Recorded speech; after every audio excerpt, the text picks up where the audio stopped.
Hey, Seattle hockey fans, it is a Seattle Kraken game day. And we have a big test ahead of us, maybe the biggest we've seen all preseason. Let's talk about the roster and maybe some roster moves that we should make, including one Alexander True. All that and more coming up on this game day episode of Locked On Kraken. You are Locked On Kraken, your daily podcast on the Seattle Kraken, part of the Locked On Podcast Network, your team every day. We are the Seattle Kraken.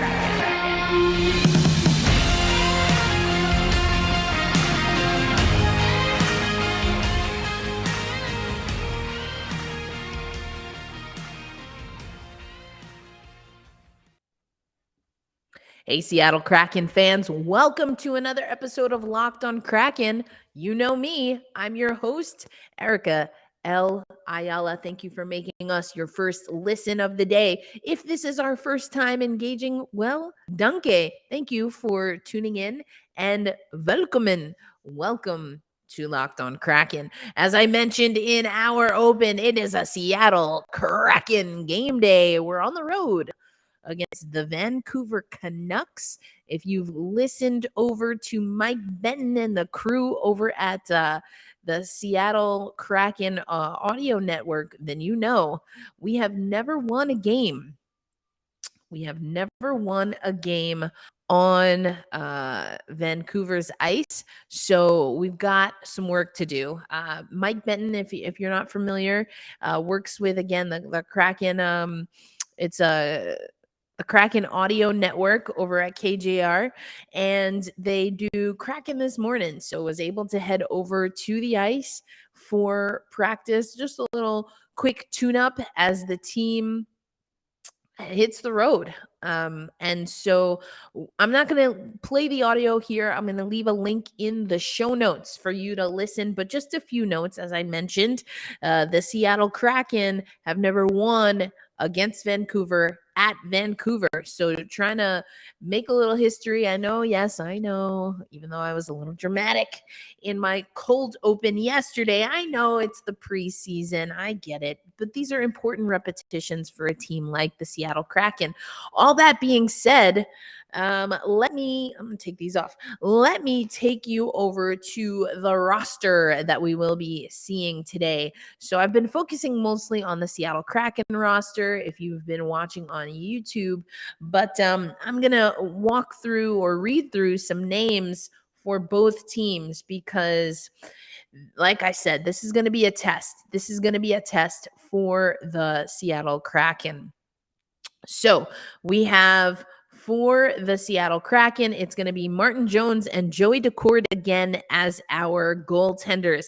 Now, we had some of our young players go back to juniors. We talked about that on yesterday's episode of Locked On Kraken. So check up over here somewhere for that link, and also in the show notes. And if you're not already, let me get this out of the way. If you're not already subscribed, make sure you subscribe to Locked On Kraken and hit the bell.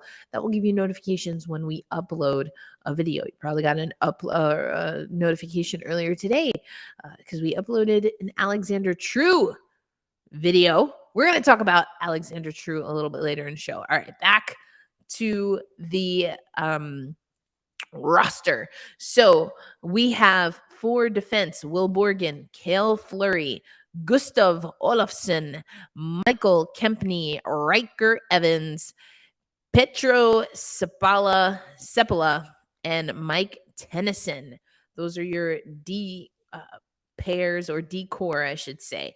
That leaves Ryan Donato, Alexander True, who we'll hear from, Poltralski, Hayden, Coleman, Boganski, Shane Wright, Ty Cart. We've got Hughes, Geeky, Donskoy, Lind, and Petman. So that's who we're rocking with, a young roster. That being compared to, here we have Giuseppe for the Canucks. They've got JT Miller in their lineup. Oh, they have Philip Di Giuseppe listed twice, so that's how we know we're in trouble.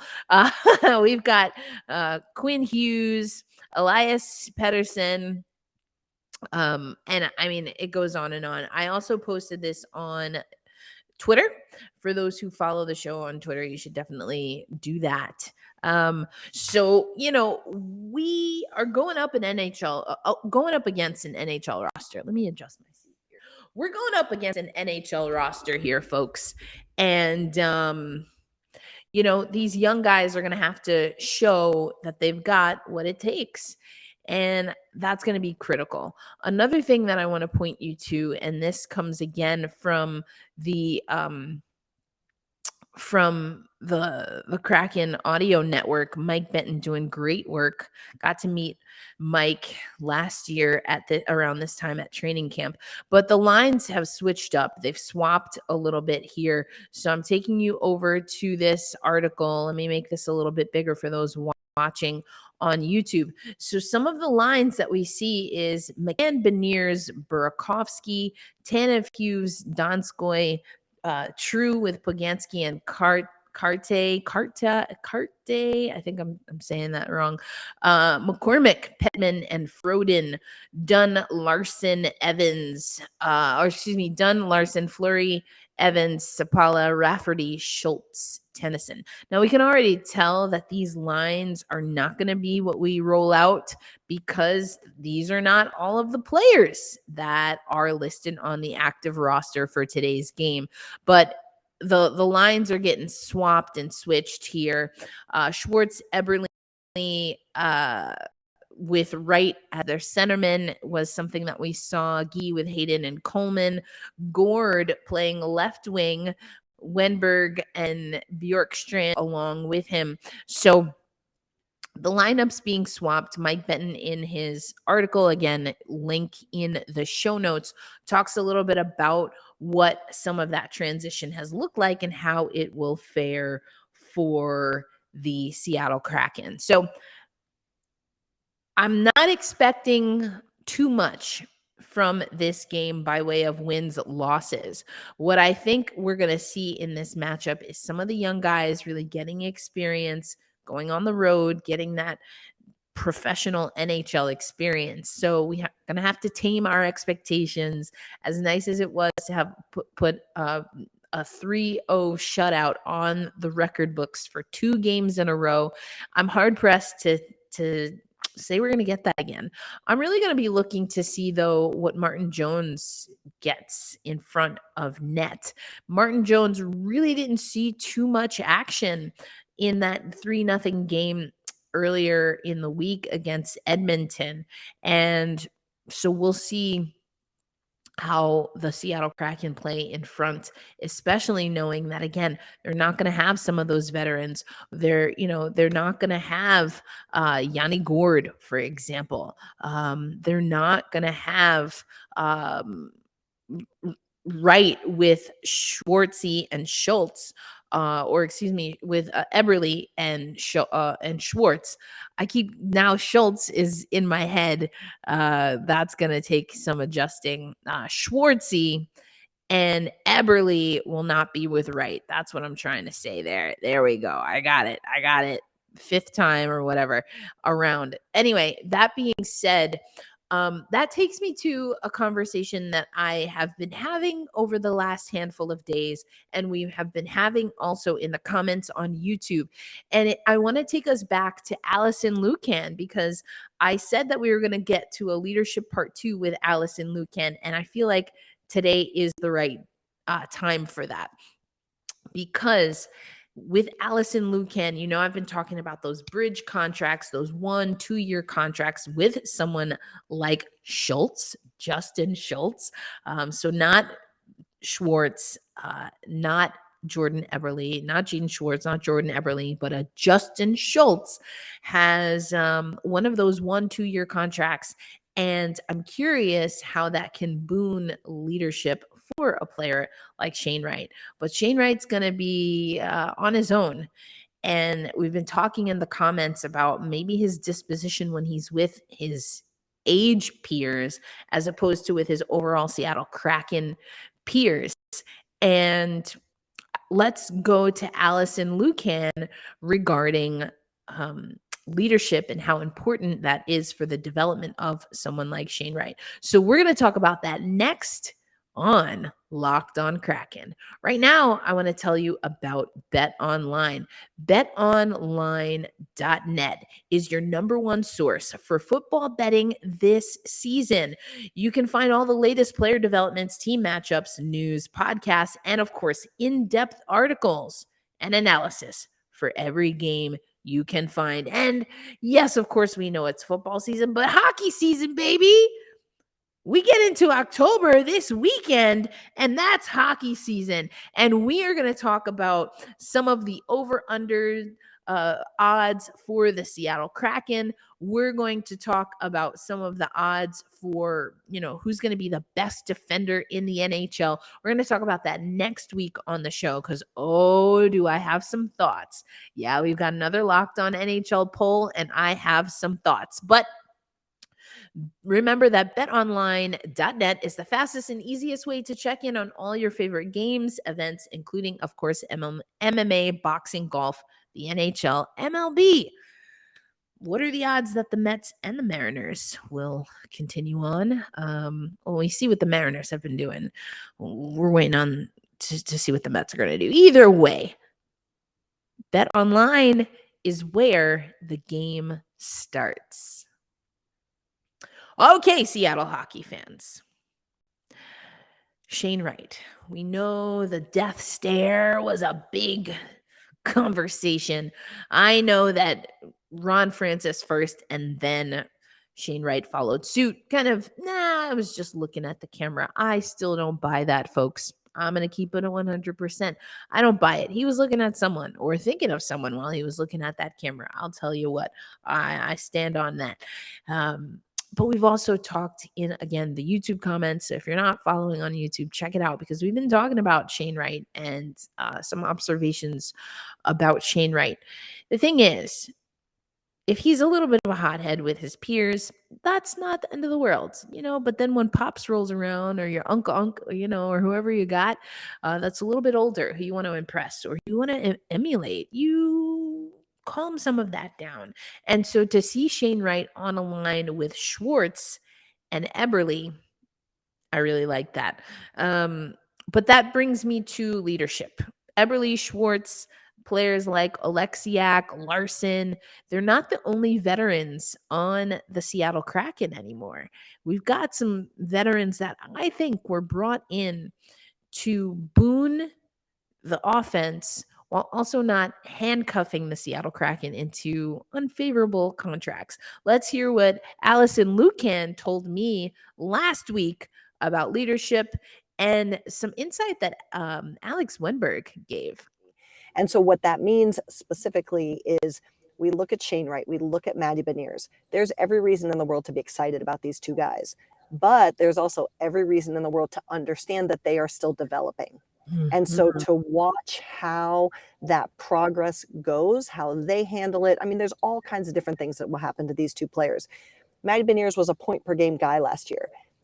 Very few players are that in the NHL. So understanding and managing expectations for the players themselves too, within their own mind, so they don't drive themselves crazy, and then how they work to continue to become even better.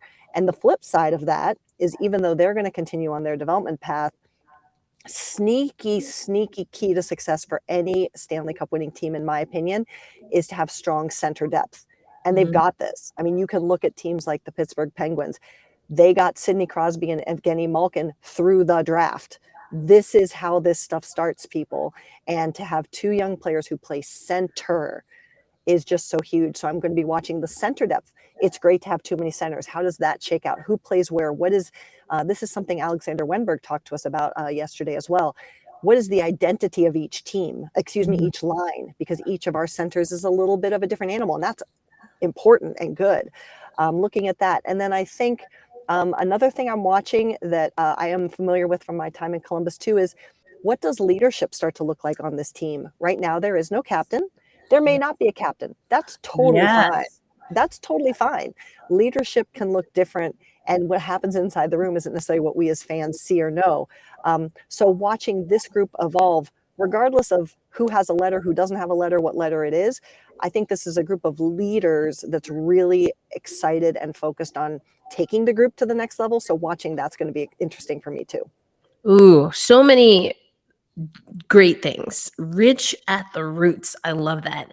And I'm glad you mentioned leadership because, I completely geeked out over your article last year where you broke down the Tuckman's model. I loved that so much. So I want to come back to leadership. We also have players that I kind of consider bridge players, especially when it comes to goaltending, knowing that Chris Drieger is out for a little bit with injury. When it comes to some of these bridge contracts, 1-2 year contracts with players that have NHL experience and that are coming back, some of them to play with teammates that they've played with and even, won with before.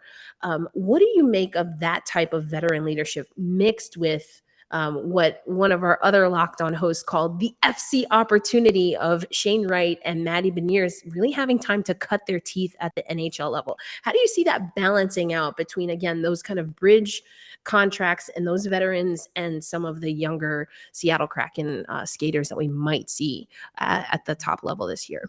Yeah, I think it's a great question. And I got a really phenomenal piece of insight from Alexander Wenberg yesterday when we were talking. And it came about in a roundabout way. And to start, I think it's easy for those of us who have not been professional athletes to have some expectations of what we think leadership is, right? And also because on the public side, what we see is a coach talking to players, a coach directing. We see a captain speaking, right? So we might veer towards more traditional methods of leadership, of someone, I am now leading you, I am telling you, or I'm showing you, and this is what we will do, I am leading you.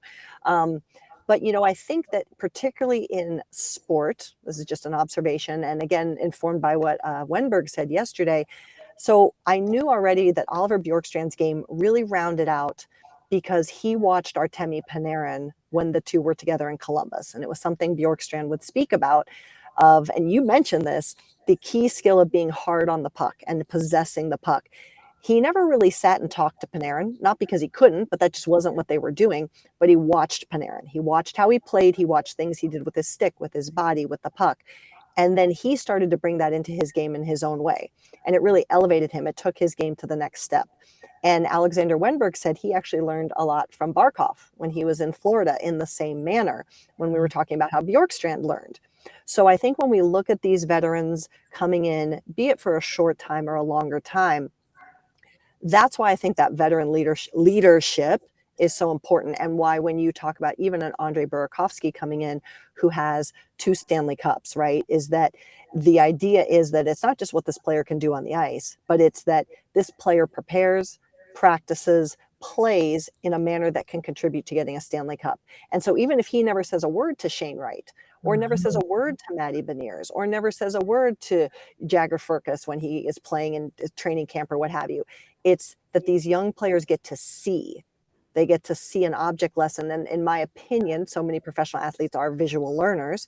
So they get to see and emulate and start to bring those things into their game. And that, in addition to the talks that we know happen, we know Adam Larsson is a big time leader and mentor to Vince Dunn. So there is formal concepts of what we like to think of leadership happening as well.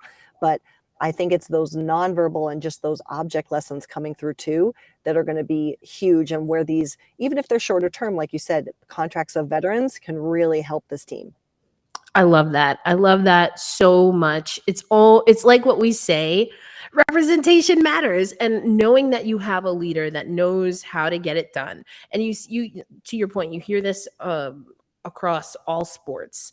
Athletes saying, I noticed that this athlete excels, or this athlete came back from an Achilles tear, and I looked up the trainer that they went to, what they eat, what they drink, how they hydrate, how they rest and recover, and all of those things that you absorb. You truly absorb them just by being around those types of leaders. So I love that. I absolutely think that is going to be the case, and it's something that I think is needed.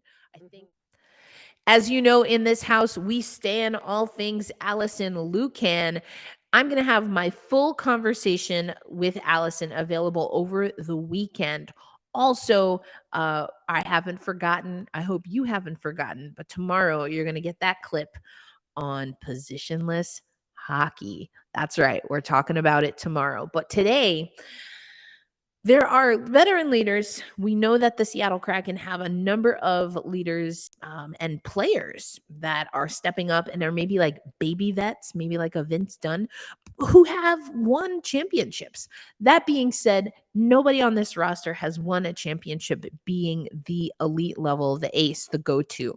So there's a lot of building and growing, and we have to figure out, to go back to Alison's Tuckman's model, we're in still the forming phase. And I think last year, definitely, we were going through that storming of a really bad season, but now we're reforming. And we have to figure out who's going to step up. Do we have an elite level all-star caliber? I mean, we know Eberle was our all-star representative, but do we have someone that can really be that guy that's in conversations for regular season awards, end of season awards? I don't know yet. But what we do know is we still have some guys jockeying to be the last ones in on this NHL roster. That includes Alexander True. And I'm going to take you to Alexander True from yesterday's practice and then take you to an article by the Hockey Writers. Should the Seattle Kraken think about releasing True? Let's talk about it. Oh, I think it's a huge part of the game and my game as well. I'm big size. I can take up a lot of space, so I think I can contribute on the PK. Just gotta keep competing, working hard, moving my feet. I think my game's the best when I'm skating a lot, so yeah, just that stuff. Oh, it's nice. We've been talking about trying out some of the Danish bakeries around town, so it's been good. You guys go back to this? We played a national team. Played against each other at Portland, Seattle, a rivalry, and then we played together on the national team. So one of those leaders, of course, coming in was Oliver Bjorkstrand, former teammate of Alexander True, as you just heard, with the Danish national team. Also played against each other in the Great Pacific Northwest. Some rivalries between Seattle and Portland. You heard that. But here's the thing.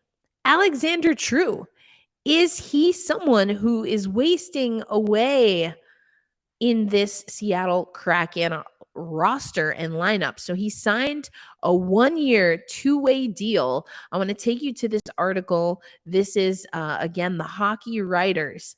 And this came out earlier this month, or about a week ago, I guess. And the question posed, is it time for the Kraken to part ways with Alexander True? The argument to be made, his 1-year, 2-way contract kind of leaves him in a position where he's likely first guy up from the AHL as opposed to one of the last guys in.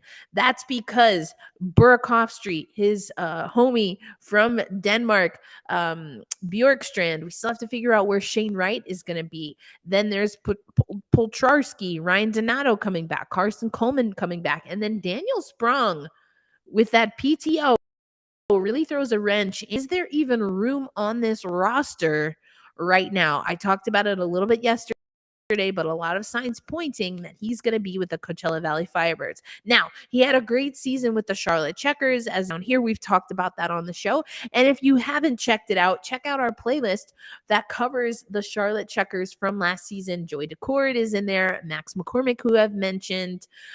So Connor Carrick, who I really enjoyed talking to at last year's training camp and preseason. No longer in the organization, but wishing him the best, of course. So can he earn an NHL spot? He already has that 2-way spot. It's a 1-year contract, though. So where does Alexander True fit in? A lot of fans of the Seattle Kraken know Alexander from his time, again, in the Pacific Northwest. So there's a little bit of love there. But does that lead to an opportunity? That is what is to be determined. So, to be determined, as I mentioned, with Alexander True. we're going to close out the show going to some of the predictions again that we're seeing about the Seattle Kraken. We know that tonight's a game day, but once we get to the real deal, we're only weeks away from the season opener. It's going to be on the road, but we're only weeks away from the season opener. What do we still need to see from the Seattle Kraken? And will we get a taste of the Seattle Kraken really going through their paces tonight? We'll talk about it coming up on Locked On Kraken. All right. I always want to thank you for, listening in to Locked On Kraken, whether you are listening on our audio podcast, whether you're watching on YouTube, just thank you so much. I enjoy doing this show. I'm having a good time. We are your only 5-day a week podcast covering the Seattle Kraken. So I do my best to keep it fresh. And speaking of star players, I want to take you to this article by The Athletic. A few different writers contributed here. Whoops. That's the hockey writers article. Let me get you to the one by The Athletic. And again, as always, you can check out the show notes if you want to see what I'm reading about the Seattle Kraken. But this one comes from The Athletic, and it's the preview for the Seattle Kraken. Big question. Can Matty Beniers be the star player the Kraken need to become a playoff team? Now, this article also says that the Seattle Kraken are at a 27% odds to make the playoffs. Not great odds, but probably a little bit more of a chance than I honestly thought. I do think Matty Beniers can be a star for the Seattle Kraken.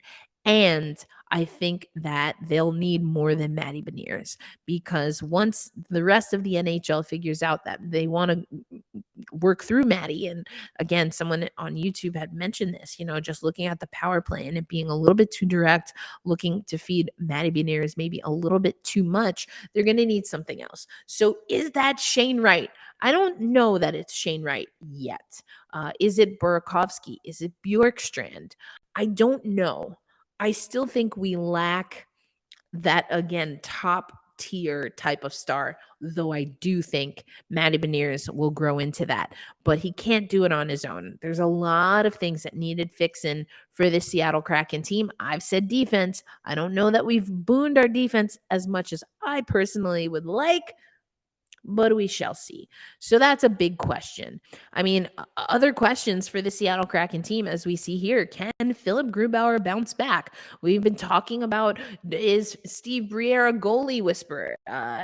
Linda Cohn, when she was on the show, was kind of imploring Philip to get a little more fit coming in from the off season. Has he done that? I think he's in good spirits.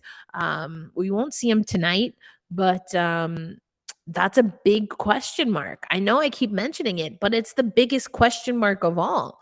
Where are these wins coming from? Have we done enough to possess the puck offensively to keep Grubauer at least not under fire as much as possible? I do think so.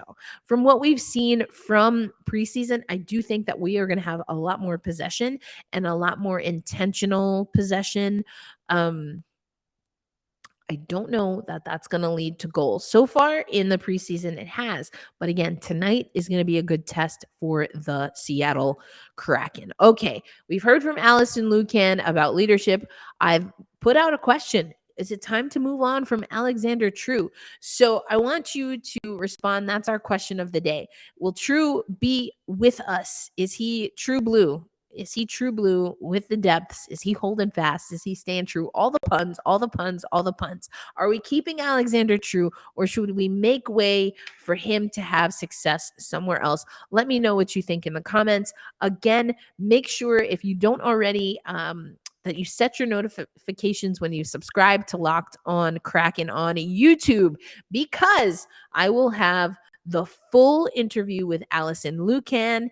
And tomorrow we will have that segment on positionless hockey. Tomorrow I'll probably do it right after the game, but we'll have a quick recap of what we saw from Vancouver, which I think is going to be the most illuminating game to date that we've had in the preseason. That's going to do it for this Thursday edition of Locked On Kraken. As always, thank you for making Locked On Kraken your first listen of the day. Now it's time for you to check out Locked On NHL. And I've told you that once we get into the regular season and we have post-game reactions, you can find all of the post-game reactions from all 32 teams, or at least the ones in action, on Locked On NHL on our Game to Game. That's going to be a 30-minute show where we wrap up everything that you need to know about the NHL.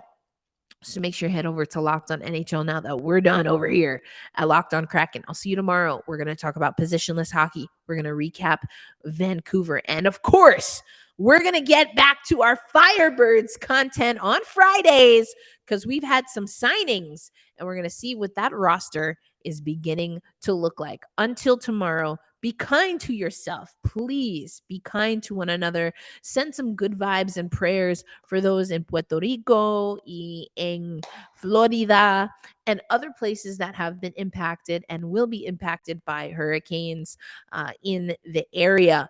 Hold fast. Stay true. Let's go Kraken. Game day, baby. I'll see you tomorrow.